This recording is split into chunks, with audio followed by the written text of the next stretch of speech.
Hello everyone, welcome back to the channel. Today we are diving into a situation that has been making headlines across the globe. Tensions in the Pacific are escalating once again, and this time it involves China, Russia, Japan, and of course the United States. Reports have emerged that Chinese and Russian warships are closing in on Japanese waters, raising serious concerns about security, military strategy, and the balance of power in Asia. What makes this story even more intense is the response from the United States, which has stepped in with a dramatic move that could reshape the dynamics of the entire region. In this video, we're going to break down what happened, why it matters, and what could come next. China and Russia have been steadily deepening their military cooperation over the past decade. While in the past they maintained a more cautious relationship, recent years have shown that both governments see value in aligning against what they consider the Western-dominated global order. Joint military exercises, coordinated naval drills, and high-level diplomatic statements have highlighted this partnership. Now, with their warships appearing near Japanese waters, the symbolism is clear. This is not just about training or coincidence. It is about sending a message to Japan, the United States, and their allies. Japan, for its part, has always maintained a vigilant stance when it comes to territorial security. With the ongoing disputes in the East China Sea, particularly around the Senkaku Islands, Tokyo views any naval activity by China with deep suspicion. Add Russia into the equation, and the picture becomes even more troubling. The proximity of Russian naval forces to Japan also stirs old memories of unresolved territorial disputes over the Kuril Islands, which have remained a point of contention since the end of World War II. This means that for Japan, the sight of Russian and Chinese warships working together near its waters is not just provocative. It's a direct challenge to its sovereignty and security. The United States, bound by its security treaty with Japan, cannot afford to look away. Washington has been increasing its presence in the Pacific as part of its Indo-Pacific strategy, which is aimed at countering China's growing influence and deterring aggression in the region. When reports surfaced about Chinese and Russian ships closing in, the U.S. quickly responded by dispatching its own naval forces. The American move was not subtle. It was a demonstration of power, a clear message that any attempt to intimidate Japan would be met with immediate resistance. But the deeper question is, why now? Why are China and Russia choosing this moment to flex their naval muscles near Japan? Analysts suggest there are several factors at play. First, both Beijing and Moscow are under pressure from the West. China faces economic challenges, rising tensions over Taiwan, and growing skepticism from its trading partners. Russia, on the other hand, continues to be bogged down by the consequences of its war in Ukraine, international sanctions, and diplomatic isolation.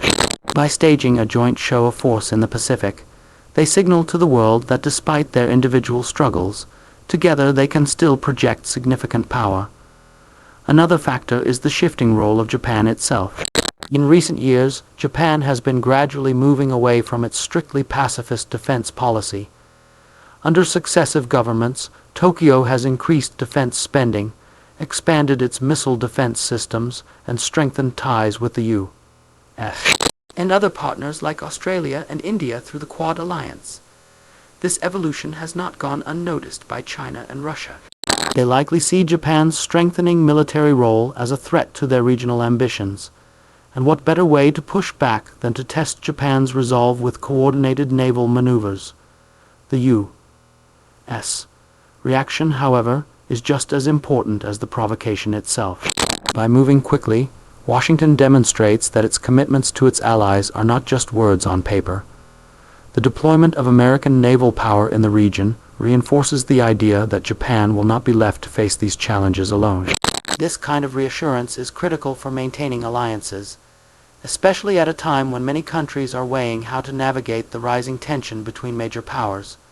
For the U.S., credibility is everything, and failing to act in this scenario would have sent the opposite signal. The ripple effects of this standoff are likely to be far-reaching. For one, regional neighbors like South Korea, Taiwan, and the Philippines are watching closely. Each of these countries has its own complicated relationship with China and is deeply invested in how the U.S. responds to provocations in the Pacific. If Washington appears strong and reliable, these allies feel more secure. If it appears hesitant, doubts begin to spread. That is why moments like these are not just about naval maneuvers. They are about shaping perceptions across the entire region. From China's perspective, these operations serve a dual purpose. They send a signal to external audiences, but they also play a domestic role.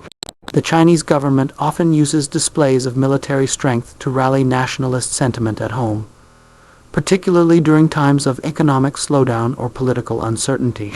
By showcasing the Navy's ability to operate alongside Russia in contested waters, Beijing can present itself as a defender of national pride and sovereignty. This narrative plays well with domestic audiences and helps reinforce the government's legitimacy. Russia's motives are somewhat different but no less strategic. Facing isolation from the West, Moscow has increasingly leaned on China for economic and diplomatic support. Joint military operations are one way to show solidarity and to prove that Russia is not alone on the global stage. For Russia, operating near Japan is also a reminder of its own historical disputes and its ongoing role as a Pacific power, even if most of the world tends to focus on its European front. For Japan, this situation underscores the urgency of its defense modernization. Prime Minister Fumio Kishida has already pushed for record defense budgets, citing the growing threats from China, North Korea, and Russia. The presence of these warships so close to home will likely accelerate calls within Japan for even stronger military capabilities, potentially reshaping its constitutional limits on the use of force. What once seemed like a slow, cautious shift in Japan's defense posture could now gain momentum as the public realizes the threats are not hypothetical but very real. Internationally, this incident also ties into the broader U.S.-China rivalry. The Indo-Pacific region has become the central stage for strategic competition, and every maneuver carries symbolic weight. China and Russia moving closer to Japan is more than just about naval operations. It's about testing the boundaries of American resolve. The U.S. reaction shows that it recognizes the stakes and is willing to respond firmly. But this raises another concern, the risk of miscalculation. With warships from multiple countries operating in close proximity, the potential for an accidental clash is always present. And given the heightened political climate, even a small incident could spiral into a larger crisis. The situation also raises questions for Europe and NATO. While their primary focus remains on Ukraine, European allies are increasingly aware that global security is interconnected. Many NATO countries have expressed support for Japan and have participated in joint exercises in the Indo-Pacific. The sight of China and Russia cooperating militarily near Japan only strengthens the argument that Europe and Asia face common threats and that coordination across continents is essential. Looking ahead, the standoff near Japan could set the stage for even more military activity in the region. China and Russia are unlikely to back down completely, especially if they view these operations as successful in making their point. The U.S. and Japan, meanwhile, will continue to strengthen their military cooperation, ensuring rapid responses to future provocations. This means that the waters around Japan may see increased naval traffic, heightened surveillance, and more frequent joint exercises. In other words, the Pacific is becoming an even more contested space. At the same time, diplomacy should not be entirely discounted. Japan has traditionally maintained channels of communication with both China and Russia, even during times of tension. While the prospects for breakthroughs are slim, maintaining dialogue could help prevent escalation. Similarly, the U.S. continues to engage in talks with China, even as it counters Beijing's military maneuvers. These diplomatic efforts may not resolve the underlying disputes, but they are crucial for managing risks and avoiding conflict. The global audience must understand that what happens in the Pacific does not stay in the Pacific. Trade routes, energy supplies, and technological cooperation all flow through these waters. A destabilized East Asia would ripple through global markets, affecting economies far beyond the immediate region. This is why the U.S. response was so swift, because the stakes are not just regional, they are global. Ultimately, the appearance of Chinese and Russian warships near Japan and the decisive response by the United States highlight the fragile balance of power in today's world. It is a reminder that major powers are constantly testing each other, probing for weaknesses and looking for opportunities to assert themselves. For Japan, it is a wake-up call that its security challenges are intensifying. For the U.S., it is an opportunity to show leadership and reinforce alliances.